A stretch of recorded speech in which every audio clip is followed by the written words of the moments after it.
అపేక్షించు వారందరికీ అనుగ్రహించును. ఈ కిరీటం, ఈ కప్పు మెమెంటో లాంటిది, ఒక అద్భుతమైన చాలా గొప్ప విలువైన గిఫ్ట్ దేవుడే ఇస్తారట. ఎవరికి ఇస్తారట? ఎవరికి ఇస్తారు? విశ్వాసమును కాపాడుకుంటూ ఏం చేయాలండి? పరుగు పెట్టాలి. పరుగు విశ్వాసం రెండు ఒకదానికొకటి అలైన్మెంట్, వీల్ అలైన్మెంట్ లాగా రెండు ఒకదానికొకటి కలిసి నడవాలి, కలిసి వెళ్ళాలి. ఇక్కడ ఉన్న స్త్రీలందరికీ చెప్తున్నాను, విశ్వాసం లేకుండా క్రియలు చేస్తే అది క్రియలు లేని విశ్వాసము కూడా. చాలా మందికి క్రియలు దండిగా వచ్చేస్తాయి, అధికారాలు దండిగా వస్తాయి. మేము చాలా గొప్ప, మమ్మల్ని తలదన్నే వాళ్ళు లేడు అనుకుంటా పనులు చేసుకుంటూ వెళ్తారు. కానీ తగ్గింపు ఉండదు, క్షమ ఉండదు, సాత్వికత్వం ఉండదు, దీన మనస్సు ఉండదు, దయాగుణం ఉండదు, దీర్ఘశాంతం ఉండదు. ఇవన్నీ విశ్వాసి గుర్తులు లేకుండా నువ్వు పనులు చేసుకుంటూ వెళ్తే మాత్రం అప్పుడు మోగడి కంచును గణగణలాడు తాళమును పోలి ఉంటావు తప్ప దేవునికి ఏమాత్రము ఫలాలను ఇచ్చేదానిగా నువ్వు నేను ఎప్పటికీ ఉండలేము. అందుకే పరుగు ప్లస్ విశ్వాసం, ఈ రెండు కలిసి నడిస్తే ఏమొస్తుంది? కిరీటం వస్తుంది. లైక్ మ్యారథాన్ రన్నింగ్ లాగా విశ్వాస జీవితం అంటే ఎలాంటిది? నాకు అందుకే అనిపిస్తుంది స్పిరిచువల్ జర్నీ చాలా దగ్గరగా ఉంది కదా అనుకున్నాను. బైబిల్ గ్రంథంలో ఎంతో మంది తమ దివిటీలు పట్టుకొని బయలుదేరారు, మ్యారథాన్ రన్నింగ్లో మొదలెట్టారు, పోటీ విజిలేశారు, మొదలెట్టారు. కానీ మధ్యలోనే దివిటీలు ఆగిపోయినాయి పాపం. అలాంటి వాళ్ళు చూపించమంటే ఎవరెవరిని చెప్పొచ్చు మనం? మనకు అది ఒక్కటేనా? ఇంక మరి ఎవ్వరు లేరా చరిత్రలో? ఎవరు వాళ్ళు? ముందు నీతిగా మొదలుపెట్టి తర్వాత పడిపోయిన వాళ్ళు, లేదంటే నీతిగా బతకడానికి ఛాన్స్ ఉన్న ప్రజల దగ్గరకు వచ్చి తర్వాత దాన్ని దూరం చేసుకున్న వాళ్ళు ఎవరు? లేడీస్ చెప్పండి, విమెన్స్ గురించి చెప్పండి. మిరియం పడిపోయింది, తర్వాత లేవలేదా? మొత్తానికి లేవకుండా పడిపోయినా ఎవరున్నారండి? లోతు భార్య, వెరీ గుడ్. ఇంకా అహాబు భార్య పేరు యెజబెల్.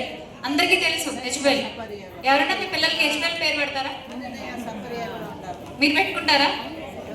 పేరంటే చాలా శ్రేష్టమైంది కదా. పేరు ఒక పేరు పెట్టడానికి మనం ఆలోచిస్తున్నాం, కానీ మనకు తెలుసో తెలియకో చాలాసార్లు మనలో యెజబెల్ తయారవుతారు. ఎస్తేర్ అని పేరు పెట్టుకుంటారు, కానీ రూపం అంతా యెజబెల్, పైన కవరింగ్ మొత్తం ఎస్తేర్. ఏమన్నాలి అప్పుడు ఇంకా? కానీ ప్రభు అంటాడు, ఆయనకు తెలుసు నీ మొత్తం లోపల సబ్జెక్ట్ అంతా నాకు తెలుసు, కానీ ఇక్కడ నటించకలే చాలు అంటాడు. అంటే వాళ్ళు పట్టుకున్నారు, వెలిగించుకున్నారు, మధ్యలోనే వారి జ్యోతులను వారు ఏం చేస్తున్నారు? ఆర్పివేస్తున్నారు. బైబిల్ గ్రంథం అంతా చూడండి, ఎక్కడ ఏ విధంగా ఎలా వారు మొదలు పెట్టినా ఉన్నతంగా నిలబడి నెగ్గుకుని వచ్చిన వాళ్ళు ఉన్నారు. చాలా అద్భుతమైన పరుగును వారు కడముట్టించారు. ఈ పరుగు కడముట్టించడంలో వాళ్ళు ఒక్క విషయం మర్చిపోలేదు. అదేంటది? వెరీ గుడ్, విశ్వాసమును కాపాడుకున్నారు. ఒక పక్క పరుగు పెడుతూనే ఉన్నారు, ఒక పక్క కాగడ వెలుగుతుందా లేదా, ఆయిల్ సరిపోతుందా లేదా, ఇదంతా చూసుకుంటూ వేయాల్సినటువంటి అడుగులు. అలాగే స్పిరిచువల్ లైఫ్లో కూడా దేవుడు అందుకే మనల్ని సోమరులుగాను నిష్ఫలులుగాను ఉండవద్దు అంటున్నాడు. ఆసక్తి విషయంలో మీరు మాంద్యులు కాక. మాంద్యులు అంటే మందబుద్ధి కలిగిన వారు. మందబుద్ధి. ఎప్పుడైనా మందబుద్ధి కలిగి పిల్లల్ని చూసారా మీరు? ఎప్పుడైనా ఆర్ఫనేజెస్కి కానీ కొన్ని హోమ్స్కి కానీ వెళ్ళండి వీలున్నప్పుడు, అక్కడ పిల్లలతో కాసేపు టైం గడపండి. మీ పిల్లలకి అవకాశం ఉంటే బర్త్డేస్ అక్కడే సెలబ్రేట్ చేయండి. పిల్లల్ని చూసారు అక్కడ ఉన్న వాళ్ళని ఎలా ఉంటారండి? మందబుద్ధి ఉన్న వాళ్ళు. బాడీ పెరుగుతుంది కానీ పెరగదండి. దాన్ని ఏమంటారు? అంగవైకల్యం, బుద్ధిమాంద్యము. ఏమంటారు? బుద్ధిమాంద్యం.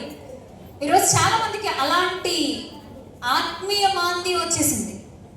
పైకి అందరూ బాగానే ఉంటారు, అంతా బాగానే ఉంటుంది, కానీ లోపల మాత్రం దేవునికి కాకుండా దూరంగా పడిపోయి ఎండిపోతున్నారు. ఆత్మీయ ఎండిపోయే పరిస్థితి, స్పిరిచువల్ డ్రైనెస్. Spiritual dryness. ఒక అద్భుతమైన బైబిల్ పండితుడు ఇలా అంటాడు, మెకార్థర్ గారని, జాన్ మెకార్థర్ అంటాడు, క్రిస్టియానిటీ ఎంతగా కుళ్ళిపోయిందంటే, పెద్ద పెద్ద మెయిన్ లైన్ చర్చెస్ ఎంతగా కుళ్ళిపోయినాయంటే, 100 సంవత్సరాల క్రితం క్రైస్తవ మిషనరీస్ ఎంతో కష్టపడి నిలబెట్టిన సమాజాన్ని వీళ్ళు 10, 20ల సంఖ్యలోనే నాశనం చేసేస్తున్నారు. కాబట్టి ఒకవేళ మళ్ళీ పౌలు గారు లాంటి గొప్ప బోధకుడు వచ్చినా సెట్ అవుద్దా లేదో అని క్వశ్చన్ మార్క్ పెడతాడు. అది ఆయన వ్యక్తిగతం. సెట్ అవ్వదు అని మనం చెప్పలేము, సెట్ అవుతుంది అని కూడా మనం చెప్పడం. అలా అయిపోయింది ఇప్పుడు పరిస్థితి. అందులో భాగంగానే ఈరోజు మన చర్చెస్ అన్నీ ఇలాంటి కార్యక్రమాలు ఎన్నైనా చేయనివ్వండి, కానీ దేవునికి మహిమ తీసుకురానిది ఏది కూడా ఆయన చిత్తంలో లేదు. ఏదో ఈ ఒక్కరోజు వచ్చి కూర్చుని అయిపోయింది మాకు కార్యక్రమం